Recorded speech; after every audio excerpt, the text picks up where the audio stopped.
এবার আমরা কিভাবে স্ক্যান করতে হয় সেটা দেখব। এজন্য আমরা আইজে স্ক্যান ইউটিলিটি সফটওয়্যারটি ওপেন করে নিব। এরপর আমরা ফটোতে ক্লিক দেব।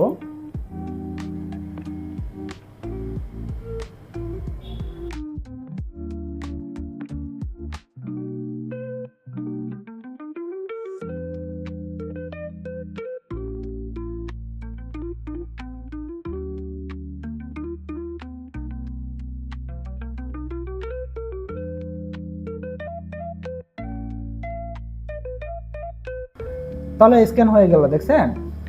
তাহলে স্ক্যান হয়ে গেল। আমরা এটা আমরা আইজে ইউটিলিটি যে সফটওয়্যারটি আছে সেটা দ্বারা স্ক্যান করলাম। এবার আমরা দেখব ফটোশপ দিয়ে কীভাবে স্ক্যান করা যায়। আমরা ফটোশপটি ওপেন করে নিব। ওপেন করার পরে আমরা চলে যাব ফাইল থেকে ইম্পোর্টে চলে যাব। আমরা ক্যানন LID 300 আমরা এই অপশনটাতে ক্লিক দিব। দেওয়ার পর আমরা এখানে আমাদের প্রিভিউ দেখাচ্ছে, যদিও আমরা এর আগে একবার প্রিভিউ করছিলাম সেজন্য প্রিভিউ দেখাচ্ছে। অনেক সময় প্রিভিউ দেখাবে না, সেক্ষেত্রে আমরা প্রিভিউ করে নেব। প্রিভিউতে চাপ দেব।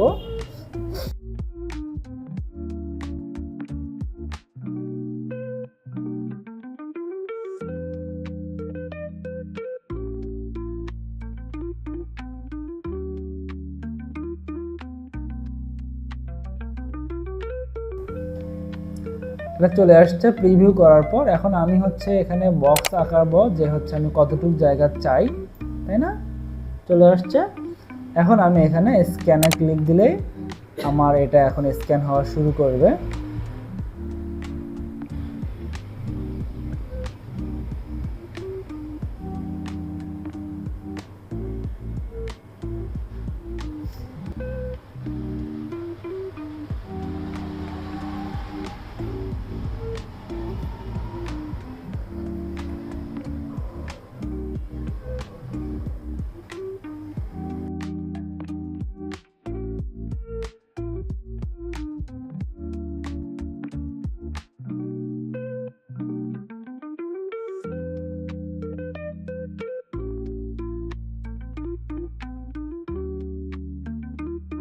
তাহলে আমাদের স্ক্যান হয়ে গেছে।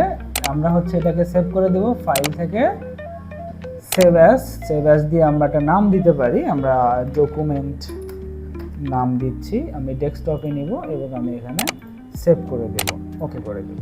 তাহলে এইভাবে আমরা কোনো ডকুমেন্টকে এইভাবে স্ক্যান করতে পারি। হ্যাঁ, পরবর্তীতে আমরা দেখব যে এই স্ক্যানগুলো কীভাবে এডিট করতে হয়, কোনো সাইন থাকলে সেটাকে কীভাবে কাটতে হয়, ক্লিয়ার করতে হয়, কোনো সাইনকে আমরা ডিলিট করতে পারবো কি না। হ্যাঁ, এই বিষয়গুলো আমরা ডকুমেন্টের ভিতর থেকে দেখে নেব ইনশাআল্লাহ।